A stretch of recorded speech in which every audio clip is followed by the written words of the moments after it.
कृष्ण वंदे जगद्गुरुम्। 15वां अध्याय का पहला श्लोक। श्री भगवान उवाच। ऊर्ध्वमूलमधः शाखमश्वत्थः प्राहुरव्ययम्। छंदांसि यस्य पर्णानि यस्तं वेद स वेदवित्। ऊपर कहे गए श्लोकों का अर्थ है। श्री भगवान बोले, ऊपर की ओर मूल वाले तथा नीचे की ओर शाखा वाले जिस संसार रूप अश्वत्थ वृक्ष को अव्यय कहते हैं और वेद जिसके पत्ते हैं, उस संसार वृक्ष को जो जानता है वह संपूर्ण वेदों को जानने वाला है। ऊर्ध्वमूल मध्य शाखम का अर्थ है।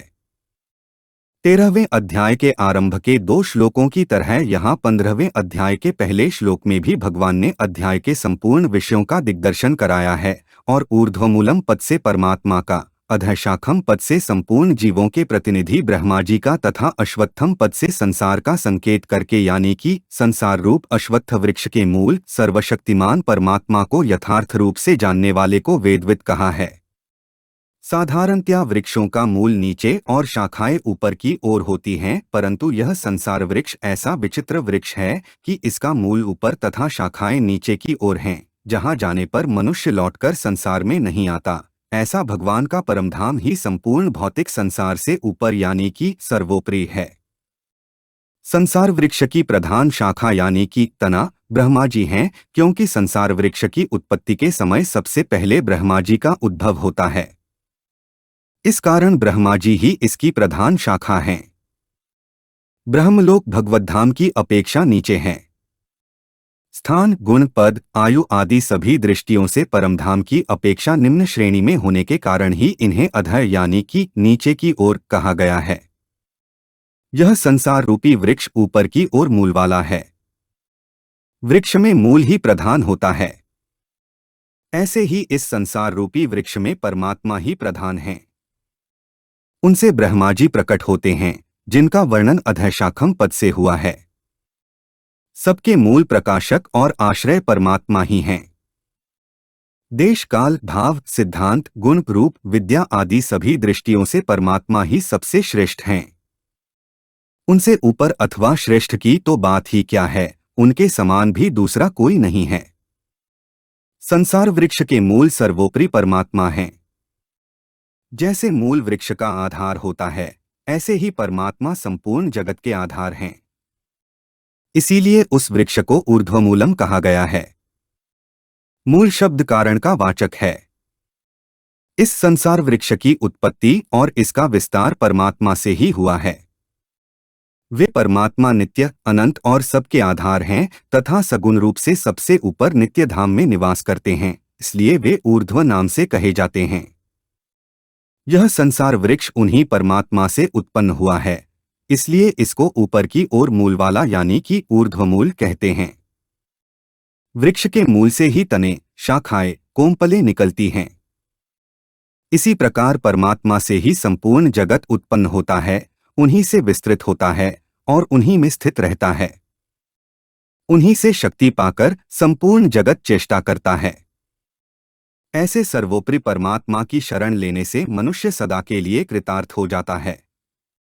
सृष्टि रचना के लिए ब्रह्मा जी प्रकृति को स्वीकार करते हैं, परंतु वास्तव में वे प्रकृति से संबंध रहित होने के कारण मुक्त हैं।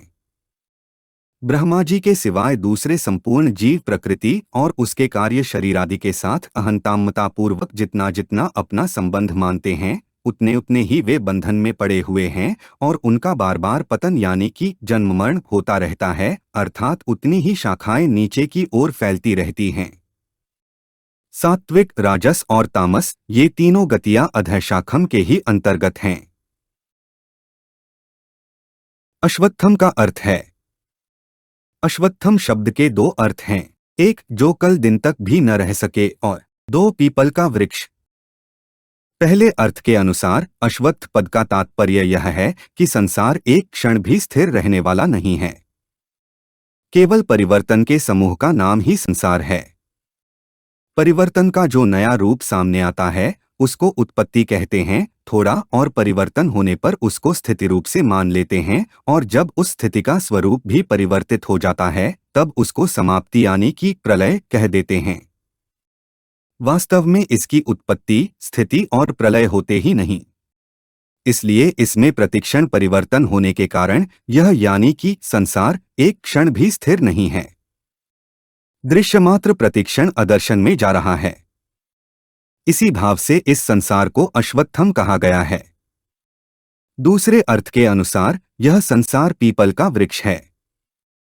शास्त्रों में अश्वत्थ अर्थात पीपल के वृक्ष की बहुत महिमा गाई गई है। स्वयं भगवान भी सब वृक्षों में अश्वत्थ को अपनी विभूति कहकर उसको श्रेष्ठ एवं पूज्य बताते हैं। पीपल, आंवला और तुलसी, इनकी भगवत भाव पूर्वक पूजा करने से वह भगवान की पूजा हो जाती है। परमात्मा से संसार उत्पन्न होता है। वे ही संसार के अभिन्न निमित्तोपादान कारण हैं। अतः संसार रूपी पीपल का वृक्ष भी तत्वतः परमात्म स्वरूप होने से पूजनीय है। इस संसार रूप पीपल वृक्ष की पूजा यही है कि इससे सुख लेने की इच्छा का त्याग करके केवल इसकी सेवा करना। सुख की इच्छा न रखने वाले के लिए यह संसार साक्षात भगवत स्वरूप है, परंतु संसार से सुख की इच्छा रखने वालों के लिए यह संसार दुखों का घर ही है।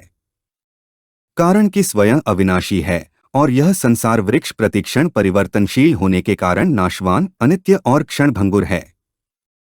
अतः स्वयं की कभी इससे तृप्ति हो ही नहीं सकती, किंतु इससे सुख की इच्छा करके यह बार बार जन्मता मरता रहता है। इसलिए संसार से यत्किंचित भी स्वार्थ का संबंध न रखकर केवल उसकी सेवा करने का भाव ही रखना चाहिए। प्राहुरव्ययम का अर्थ है संसार वृक्ष को अव्यय कहा जाता है। क्षणभंगुर अनित्य संसार का आदि और अंत न जान सकने के कारण, प्रवाह की निरंतरता यानी कि नित्यता के कारण तथा इसका मूल सर्वशक्तिमान परमेश्वर नित्य अविनाशी होने के कारण ही इसे अव्यय कहते हैं। जिस प्रकार समुद्र का जल सूर्य के ताप से भाप बनकर बादल बनता है, फिर आकाश में ठंडक पाकर वही जल बादल से पुनः जल रूप से पृथ्वी पर आ जाता है, फिर वही जल नदी नाले का रूप धारण करके समुद्र में चला जाता है, पुनः समुद्र का जल बादल बनकर बरसता है। ऐसे घूमते हुए जल के चक्र का कभी भी अंत नहीं आता। इसी प्रकार इस संसार चक्र का भी कभी अंत नहीं आता। यह संसार चक्र इतनी तेजी से घूमता यानी कि बदलता है कि चलचित्र यानी कि सिनेमा के समान अस्थिर यानी कि प्रतिक्षण परिवर्तनशील होते हुए भी स्थिर की तरह प्रतीत होता है। यह संसार वृक्ष अव्यय कहा जाता है। प्राहुः का अर्थ है वास्तव में यह अव्यय यानी कि अविनाशी है नहीं। अगर यह अव्यय होता तो न तो इसी अध्याय के तीसरे श्लोक में यह कहा जाता कि इस यानी कि संसार का जैसा स्वरूप कहा जाता है वैसा उपलब्ध नहीं होता, और न इस यानी कि संसार वृक्ष को वैराग्य रूप दृढ़ शस्त्र के द्वारा छेदन करने के लिए ही भगवान प्रेरणा करते।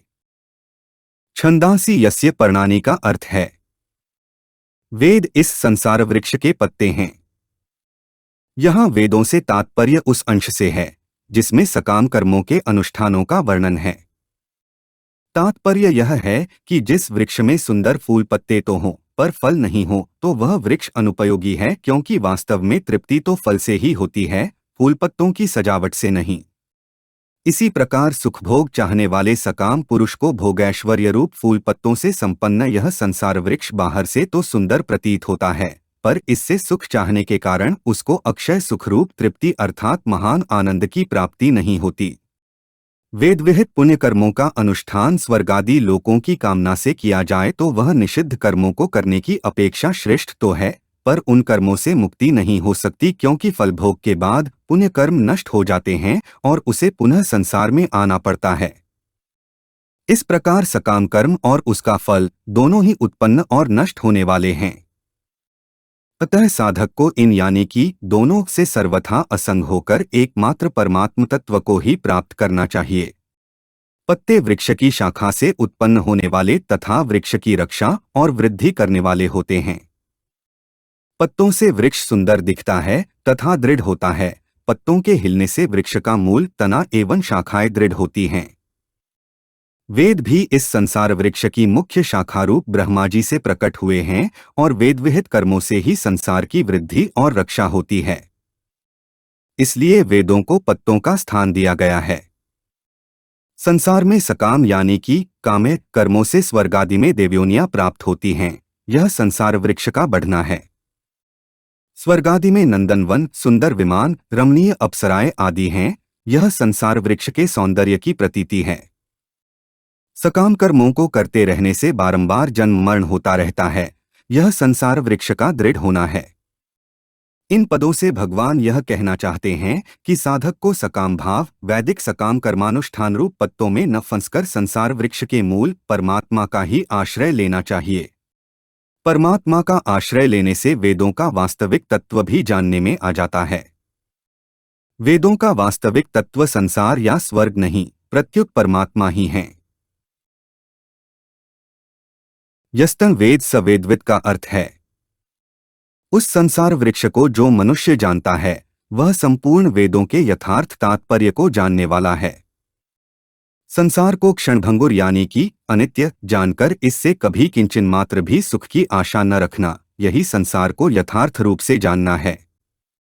वास्तव में संसार को क्षणभंगुर जान लेने पर सुखभोग हो ही नहीं सकता।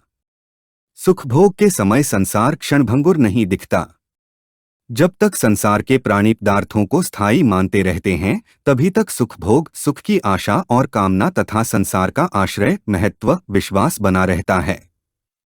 जिस समय यह अनुभव हो जाता है कि संसार प्रतिक्षण नष्ट हो रहा है, उसी समय उससे सुख लेने की इच्छा मिट जाती है और साधक उसके वास्तविक स्वरूप को जानकर यानी कि संसार से विमुख और परमात्मा के सम्मुख होकर परमात्मा से अपनी अभिन्नता का अनुभव कर लेता है। परमात्मा से अभिन्नता का अनुभव होने में ही वेदों का वास्तविक तात्पर्य है। जो मनुष्य संसार से विमुख होकर परमात्म तत्व से अपनी अभिन्नता यानी कि जो कि वास्तव में है का अनुभव कर लेता है, वही वास्तव में वेदविद है। वेदों के अध्ययन मात्र से मनुष्य वेदों का विद्वान तो हो सकता है, पर यथार्थ वेद वेदता नहीं। वेदों का अध्ययन न होने पर भी जिसको यानी कि संसार से संबंध विच्छेद पूर्वक परमात्म तत्व की अनुभूति हो गई है, वही वास्तव में वेदवेत्ता यानी कि वेदों के तात्पर्य को अनुभव में लाने वाला है। भगवान ने इसी अध्याय के 15वें श्लोक में अपने को वेदविद कहा है। यहाँ वे संसार के तत्व को जानने वाले पुरुष को वेदविद कहकर उससे अपनी एकता प्रकट करते हैं। तात्पर्य यह है कि मनुष्य शरीर में मिले विवेक की इतनी महिमा है कि उससे जीव संसार के यथार्थ तत्व को जानकर भगवान के सदृश वेदवेत्ता बन सकता है। परमात्मा का ही अंश होने के कारण जीव का एकमात्र वास्तविक संबंध परमात्मा से है। संसार से तो इसने भूल से अपना संबंध माना है, वास्तव में है नहीं। विवेक के द्वारा इस भूल को मिटाकर अर्थात संसार से माने हुए संबंध का त्याग करके एकमात्र अपने अंशी परमात्मा से अपनी स्वतः सिद्ध अभिन्नता का अनुभव करने वाला ही संसार वृक्ष के यथार्थ तत्व को जानने वाला है और उसी को भगवान यहाँ वेदविद कहते हैं। हमारे चैनल को सब्सक्राइब करें। अगर यह वीडियो आपको अच्छी लगी तो वीडियो को लाइक करें, वीडियो को अपने दोस्तों के साथ शेयर करें, अपने सुझाव हमें कमेंट करके बताएं। जय श्री कृष्णा।